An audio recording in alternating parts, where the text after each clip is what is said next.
When I am looking for credible sources, I am going to use a search engine, something like Google. And the person that I've chosen to write about is Stephen King. So what I'm gonna do is I have a few different options. So I can just type in his name, but then I'm gonna get all kinds of stuff. And it might not be the type of sources that I want. So I might have to be a little more specific. So I'm gonna put in Stephen King information.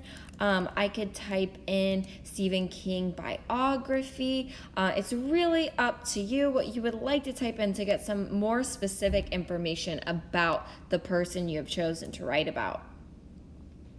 So once I've done this, it pulls up some different options for sources. Now, I'm going to open up this source, and when you look at your sources, you have to make sure that they are trustworthy sources. So think about what we talked about in class with those credible sources. Does it have an author? Is it up to date?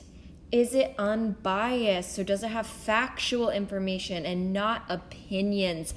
So once I have checked over my information, and biography.com is actually a great one to use because if you scroll to the bottom, it shows you all of this information down here. Oops. It shows you all of this information down here.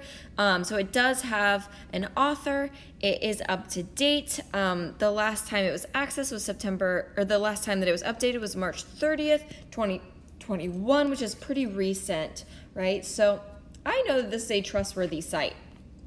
So once I'm ready to save my source, so this is a source that I want to use for my paper, I'm going to come up here to the share button, and I'm going to click the share button, and then I have some options. What I want to do is I want to add it to my reading list. It's going to look like these Harry Potter glasses over here. So anytime I reference Harry Potter glasses, this is what I'm talking about. So I'm going to add it to my list.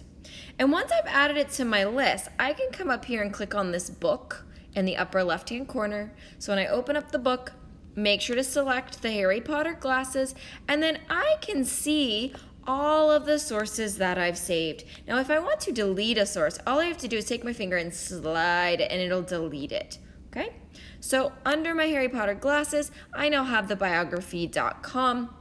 I have saved it as a source. And I also had one for Britannica, which is an encyclopedia. I checked that one and I went ahead and saved it. Now I'm going to go back to my Google search because I need one more source. I'm going to walk you through that one more time. Now here I have Wikipedia, and I know I don't want to use Wikipedia, so I'm going to keep going. This one's famousauthors.org, so that might be one that I might be interested in looking at. So if I open this up, and again, I'm going to check out the type of information that's here. I'm going to check and make sure that there's an author. It is a .org, so usually that's safe, but this doesn't look like it has a whole lot of information, so I'm going to keep looking. So I'm going to go back to my search.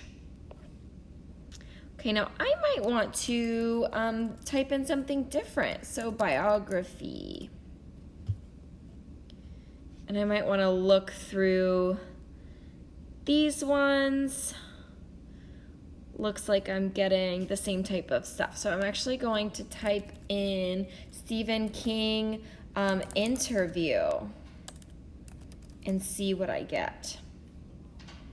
Now here's some videos. So here's one that I'm gonna check out, and it was in 2006, which is not super recent.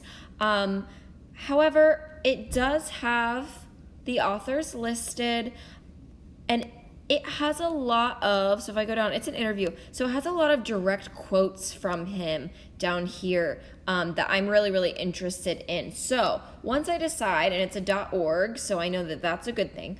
Once I decide that it's one that I want to use, I'm going to, again, hit the share button up here. And once I hit share, I can hit these Harry Potter glasses. So once I hit that, it should show up in my reading list over here. Okay, so now I have my 3 sources.